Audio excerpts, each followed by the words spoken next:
One of the challenges to developing raw land into a functioning homestead is carving out level, usable space with good access and drainage.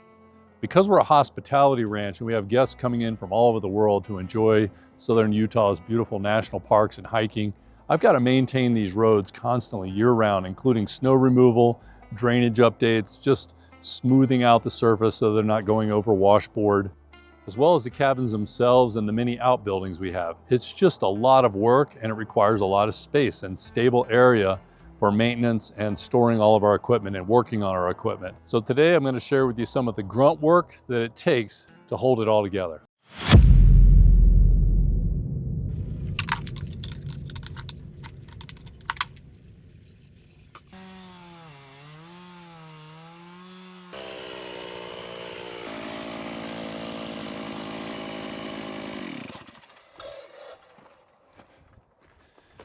I don't have a mulcher, so I'm gonna take this to the dump. There's places on the ranch where I could dump it, but it's kind of an eyesore, and I don't really like taking my trailers off-road because I might hit a stick or something and puncture the tire. It's easier just to haul it down to the dump. It's not that far away. I'll take you with me. It's kind of cool over there. And over here is our little area that's coming together. This is gonna be the terrace. We're gonna build another structure, and we're gonna put all of the heavy equipment back over here behind the shop now. And all the dirt that we need to level this is coming from that area that we're excavating for the shooting range. Another cool thing I found out about the skid steer, it's pretty easy to pick up boulders. Sometimes you can get 2 or 3 at a time, like this size. There's a technique to kind of flip it in there. And I'm such a noob at this machine, but I'm having a lot of fun learning. And yeah, this is groundbreaking because I could never really pick up boulders with a backhoe because it's too hard to see over the bucket to really see what you're doing. And it's almost like getting something off your plate. You know, you need a piece of bread or another utensil as a pusher. So, since I'm kind of like struggling to figure out what to push it against, it's been an interesting thing. But I have moved most of the boulders that I'm getting out of the side of the mountain over here with the skid steer, which is great. Let's go do it. Come on, come with me. Come on. Dude, come on. Get over here. And I just noticed that this tire is low again. This is a brand new tire. We put 4 new tires on this thing when I bought it. But I got into something and I've just chewed up this sidewall. Look at these. I'm not exactly sure where it's leaking, but I filled it up before. It lasted about a month, so it's low again. I'll just keep filling it up until eventually the hole gets too big and weak, and I'll have to replace that tire. But look, all the meat on that tread. So it's a hard lesson learned. Watch your sidewalls on these rubber tire machines. I've got the backhoe where I think I can move everything from where it's sitting over to the trailer if I back it in just right. So first thing is to stabilize and get level. And I have this little level gauge here. It's called a level O gauge. And it's just got the degrees from 0 to 30. If you get to 30, you're already sideways on this thing. Never more than 15 degrees, and even then you're really pushing it. So I usually don't like to let it get, somewhere between 10 and 15 is okay, but if I start to get a little too close to 15, I immediately stop and rethink, because this thing will roll over. It's very top heavy. Got rollover protection, but you don't want to push your luck in these machines. I think I read somewhere the #1 cause of death on farms is rollovers. Tractors rolling over. It's a pretty frightening statistic. Now that we're stabilized with these arms down, now I can kind of go downhill here and grab this stump. I want to make sure before I pull the trailer over here that I can access everything. Yeah, everything's plenty close. So we'll probably put this huge stump in first and lift that puppy up. And I'm just going to move this over. Okay. So that informs me that I need to get the trailer. Trailer's gonna be way over here. This is the old original barn that the sheep herder had who built this house. And I did a lot of repairs. I rebuilt the corner here because that was collapsing and put a new roof on because all the roofing had blown off in the wind. It's an old barn and the siding is kind of bowing, and this is kind of a pain in the ass to open the door because of that. But cosmetically, it's not the most beautiful thing, but it does a great job of keeping the water out. And the trailer just barely fits in there. And I don't use this trailer that much, so it's good to keep this wood deck out of the sun and out of the rain. Tandem axle. The ramps are in the back.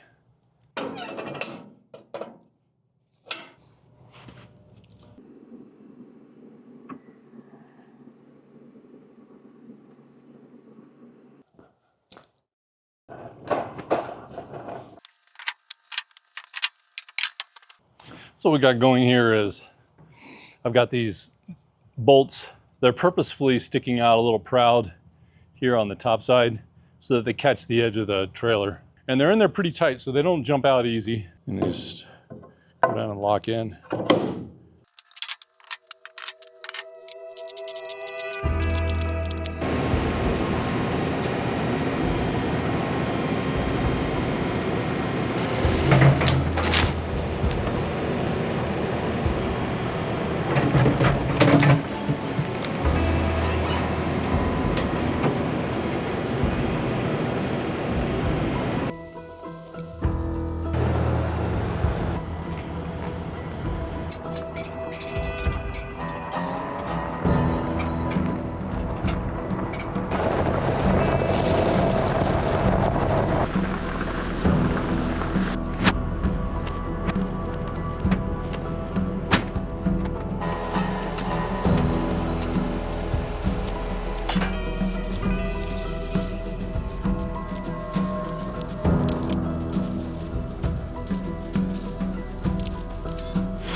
Going right here.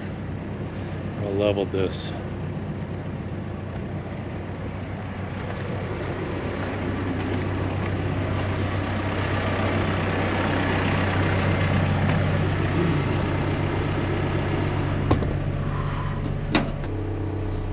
Be really careful with this much weight.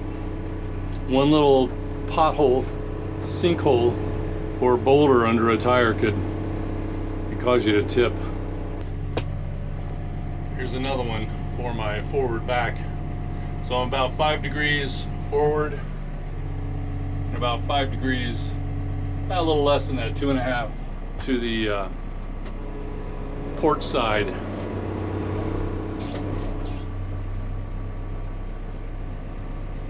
Oh yeah, okay. Woo! Front tires are happy.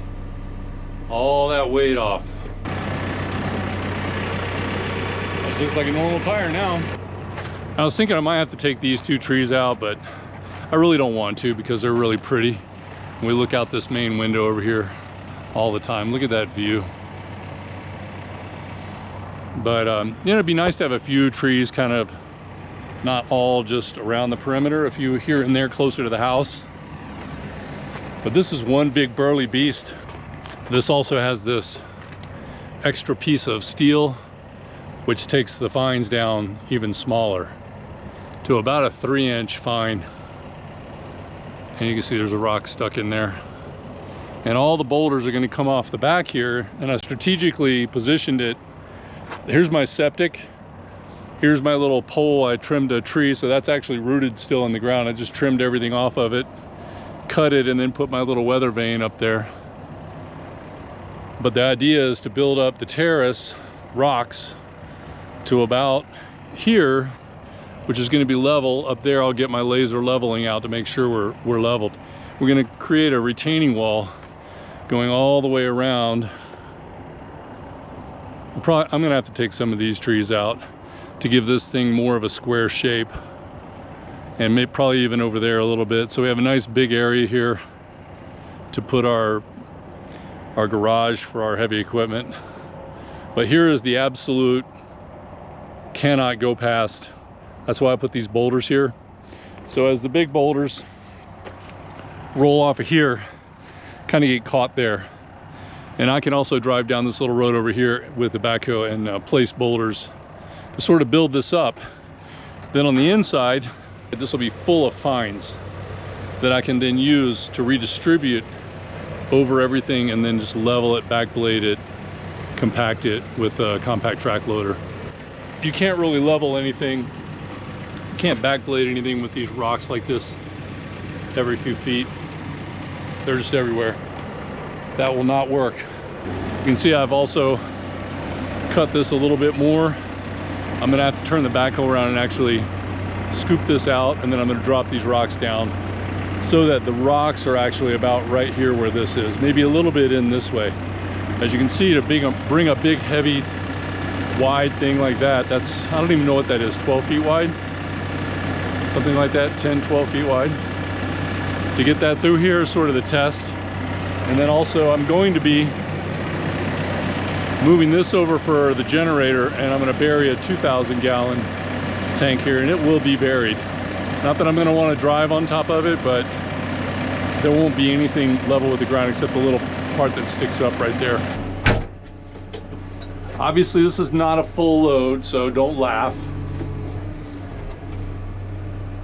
I don't lift that bucket up high until I'm really, really close, especially when we're not real level. Now I did level this with the backhoe, with the back arm. I kind of put it in the ground and I get my level setting so I know I'm exactly level. And then I sort of go like this, and then I bring it in and go like this. And that does sort of level out the ground, but we're off by about 5 degrees.